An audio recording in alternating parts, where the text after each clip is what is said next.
Hey, I'd like to welcome you to another episode of Mission Matters. My name is Adam Torres, and I'm excited and thrilled to announce that I'm at the Milken Institute for the 2023 Global Conference. And today, my guest is William Lee, who is the Chief Economist for the Milken Institute. Hey, just want to start off by saying, Bill, welcome to the show. Hey, Adam. It's a great pleasure to be here. So, Bill, excited to get into today's topic. So, I want to know about this Milken magic I'm hearing about. I want to hear about, how you got involved with Milken, of course, and some of the content that you're seeing today. And one of my goals is to introduce the Milken Conference, the Milken Institute to our audience, because I want more people to get involved. But just to start this episode off, Bill, we'll start this off with what we call our Mission Matters Minute. Mm-hmm. So, Bill, we at Mission Matters, we amplify stories for entrepreneurs, executives, and experts. That's our mission. Bill, what mission matters to you? When I first got to Milken Institute, quite frankly, I never heard of it. Mike Milken, of course, I knew about because he was a personal hero of mine. Mike has been a genius who discovered a way of allowing companies around the world to find financing to create great stuff. CNN in the old days was just some idea that said, I think an all news channel might really make it, and no one would give him financing. And Mike came along and said, I got a way to do this for you. And he did that for so many companies. So the fact that he is the man who created a whole new way of finance is the guy who makes him the hero of every person who's been in economics or finance or business school. So that was the Mike Milken that I knew about. When I came here 5 years ago, I was chief U.S. economist at Citi. Most of my life, I've been in the IMF, International Monetary Fund, the Federal Reserve, and essentially, relatively staid institutions, right?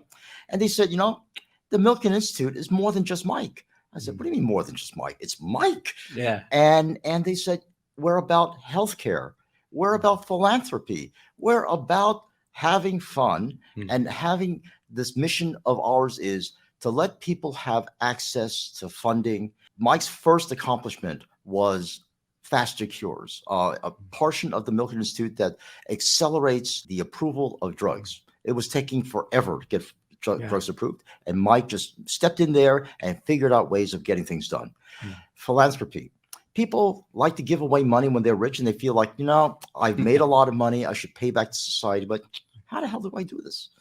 And Mike came along with a structured way to say, here's how you can give money to causes and see its impact. To have absolute accountability for every one of your hard-earned dollars, where it goes. And that third pillar is still one where, when Mike interviewed me, he said, Bill, I know you know me from finance, but I care a lot about healthcare. I care a lot about philanthropy. I spend most of my time there. I'm also in education. But, my first heart of heart loves is still finance. You can go out. You don't have a compliance officer to worry about. You can go out and talk about whatever you want. Don't embarrass me. And that's the only mandate I got from Mike. Don't embarrass me. So make sure you don't embarrass, that I don't embarrass Mike, and we're fine. Fantastic.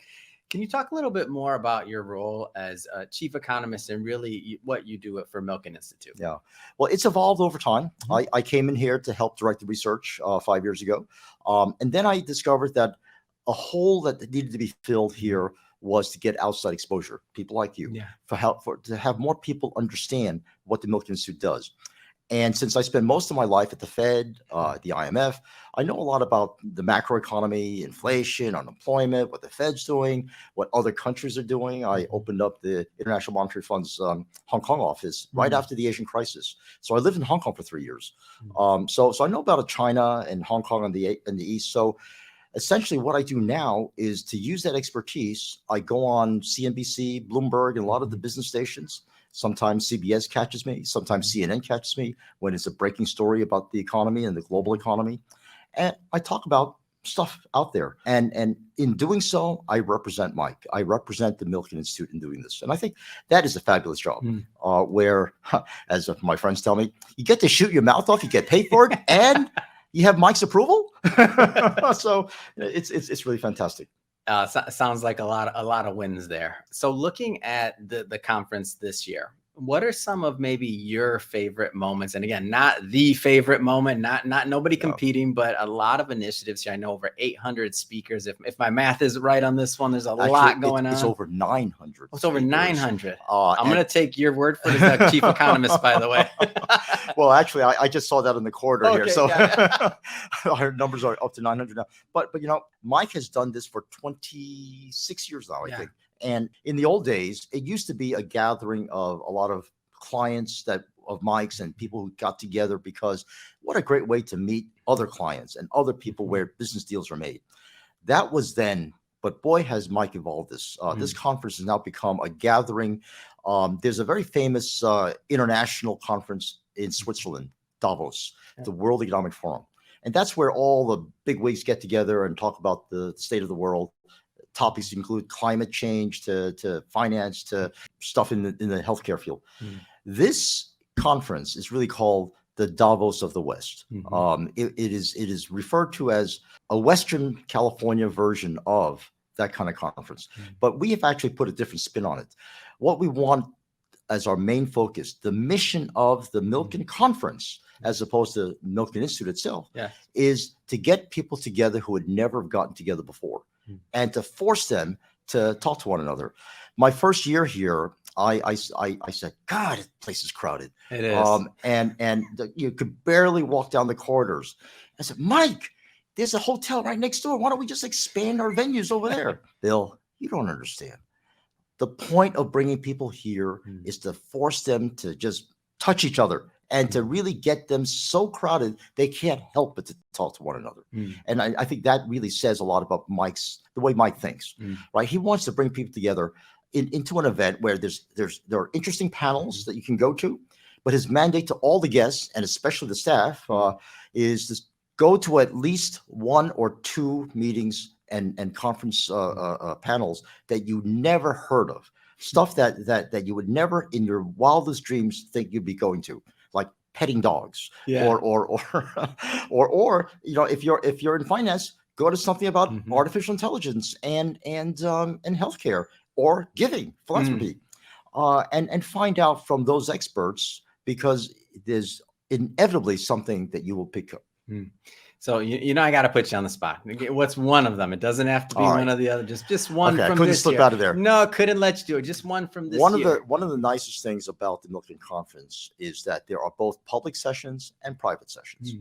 Public sessions are where all the world's experts, our very first opening panel, we had the managing director of the IMF, and then we had as the second. She was the warm-up act for the head of Citi and all of the big banks, and they talked about the state of the world.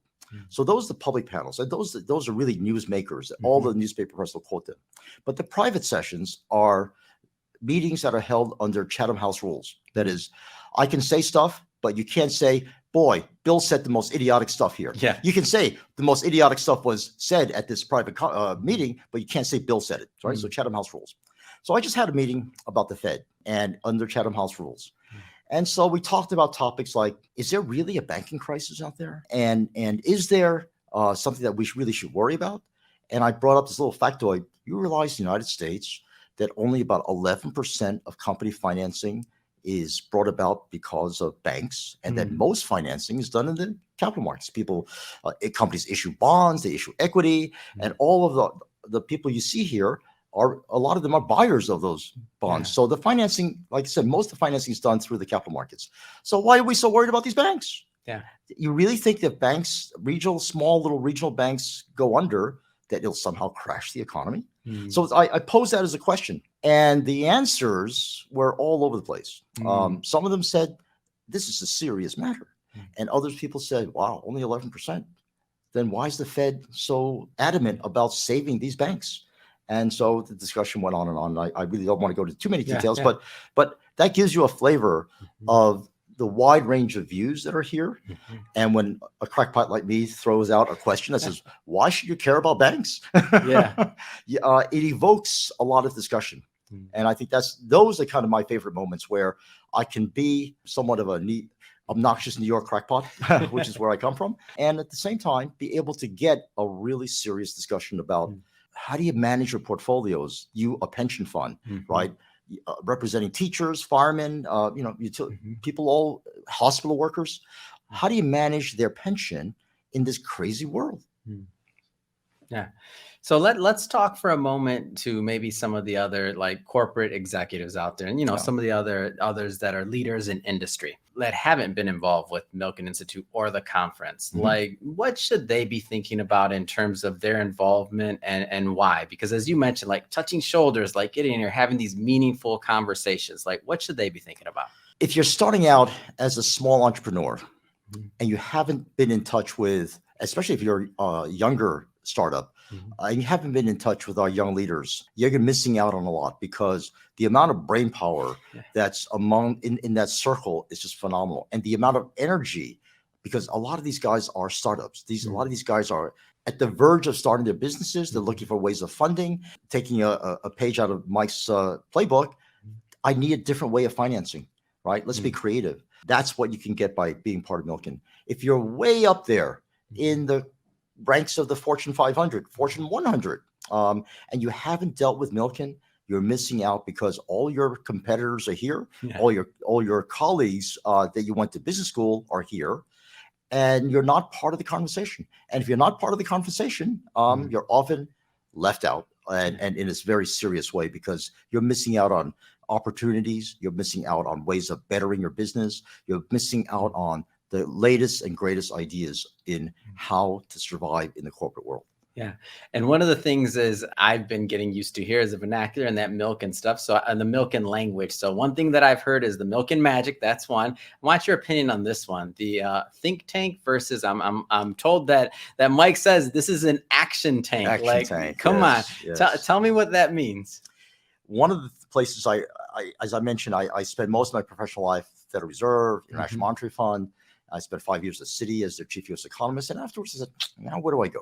I went to Citi when my friend said, you can't keep your mouth shut. So you're going to get fired in 6 months. And I said, I'm going to show you. I'm going to stay for 5 years. Stay for 5 years. I said, all right, I'm out of here. And I said, where do I go? So the think tanks were the Brookings, the American Enterprise Institute, the stuff in Washington, which is where I was based, are the usual suspects of where I would be knocking on the door and saying, I'd like to be part of this group. And then I met up with the guys from here, the Milken Institute, and they said, Bill, we're on the West Coast. We operate completely differently. Right. First of all, you don't have to worry about suit and ties, even though I'm wearing one now. But the most important thing is we are about doing something. We're not just about writing papers that nobody reads. We're not about trying to get on TV that no one watches because no one cares. The people here at the Milken Institute have a mission. We want to be able to influence the world in a positive way. We want to provide funding for people who need it. We want to provide education for people who need it. And we want to combine the people who need the education with people with the funding and have the synergies form. So the notion of an action tank is everything we do is to hold an event like this, bring together the relevant people, government people, entrepreneurs, and financiers. Bring them together, sit them down and say, so what's the problem? Why can't you guys get together and make a deal? That's the heart of the action tank. Amazing. Love it. Well, Bill, just have to say it has been great having you on the show today. Really a pleasure. And also to see the history that you've had with Milken, the Milken Institute, and the great work you're doing, really carrying the message worldwide. That being said, if somebody's watching this or listening to this, and if they want to follow the Institute or follow your work within the Institute, just in general, I mean, what's the best way for people to get involved? Well, milkeninstitute.org is our website. So Milken Institute, one word, .org, and you will find a nice display of a lot of things we do. Mike has also got a new venture called the Center for the Advancement of the American Dream. And that's a center that's being built in Washington, D.C., right across from the White House. And when that opens up, it'll be the Torres spot in Washington. And as for me, and you want to know why it is it that you see an Asian face talking about the U.S. economy or the global economy, a rare occurrence these days, I have a LinkedIn page. Just look me up, William Lee, economist, William Lee, Milken Institute, and you'll find it. Fantastic. And for our audience, we'll put all that information in the show notes, really, so that you can just click on the links and head right on over.